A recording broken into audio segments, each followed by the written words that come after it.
شايفة الدهب؟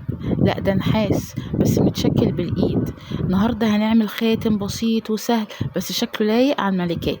لو فاكرة انك مش تقدري تشكلي خاتم مدور من سلك النحاس، طب تعالي شوفي النهاردة هنعمله ازاي. ما هو مفيش خاتم مدور كده نازل من السما، كله بالايد والنحاس بيتشكل وبيتلوي. النهارده هتبقى ادواتنا دوت حامل الخواتم، وده واير نحاس اصفر، ومعانا البنسة والزرادية. اول حاجة عملناها ان احنا قسنا قطعة 30 سنتي زي ما هتشوفوا كده في الفيديو.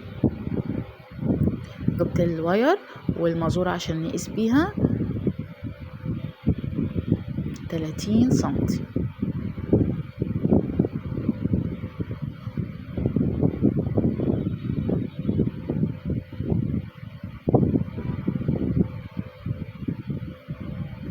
بعدين جبنا القصافة وقصينا.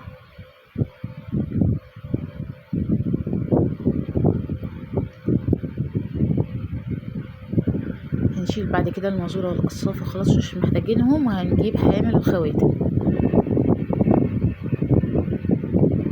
بصوا بقى هنلف ازاي وهنشكل الدايرة بتاعت الخاتم ازاي عشان يطلع بالشكل المدور اللي انتوا شفتوه في اول الفيديو دوت. حامل الخواتم هنجيب السلك كده اهو من فوق هنقسمه نصين، هنقسم الواير نصين، وبعد كده عكس بعض هنعمل حرف الاكس ونكمل اللفة عادي جدا. تمام، هتظهر عندنا الاتنين برضو هنكمل حرف الاكس، ونخلي بالنا ان كل واحد مش فوق بعض، قصدي مش يعني ده في صف وده في صف، يعني هنا هما بقوا في وش بعض، لا انا عايزه كل واحد يكمل الدايره بتاعته لوحده. تمام زي ما انتوا شايفين كده اهو،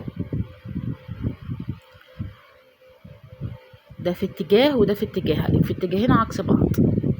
بس هنجيب الزرادية الملفوفة وناخد طرف الواير القصير ونعمل دايرة صغيرة ننهي بيها طرف الخاتم اللي فوق، دايرة صغيرة لفة واحدة عشان ما يبقاش بوزه مدبب. فاحنا بنعمل التانية دي كده، احنا عملنا نص الخاتم بالظبط.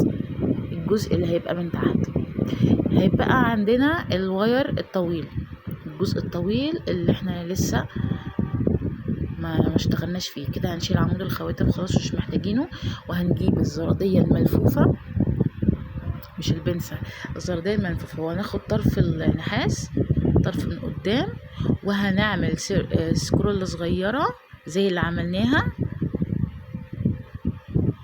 ناخد الطرف كده نعمل الاول اللفة الصغيرة اللي احنا متعودين عليها، وهنكمل ممكن نكمل بالايدنا، ممكن نكمل بزرادية عادي، بس انا بفضل اكمل بالايد علشان انا عايزه يبقوا ضيقين على بعض ماسكين، يعني ميبقاش في مسافه. يعني هنا بصي واسعه، لا مش عايزاها انا واسعه، لا انا هضيقها، فانا اللي بتحكم بس. وتفضلي تلفيها كده. ايه رايكم بقى؟ قربنا نفنش، لازم تبقى دي في قصاد دي. ايه رايكم؟ في اسهل واسرع من كده؟ انت هنا بقى ايه لقيت في فراغ بين اللفه، لا انا اظبطه هنا. الفينش بتاعك بقى خلاص، انت كده عملتي الاساس، عملتي الجزء اللي تحت الجزء اللي فوق. بعد كده بقى انت بذوقك ممكن على فكره نضيف خرزه في النص، خرزه في النص سكرول. مره تانية هعمله لكم واضيف عليه خرزه، بس اكتبوا لي في التعليقات لو حابين اعمل لكم المره الجايه بضيف خرزه. المره دي نحاس بس. ايه رايك؟ بسيط وسهل وسريع وشيك جدا في اللبس.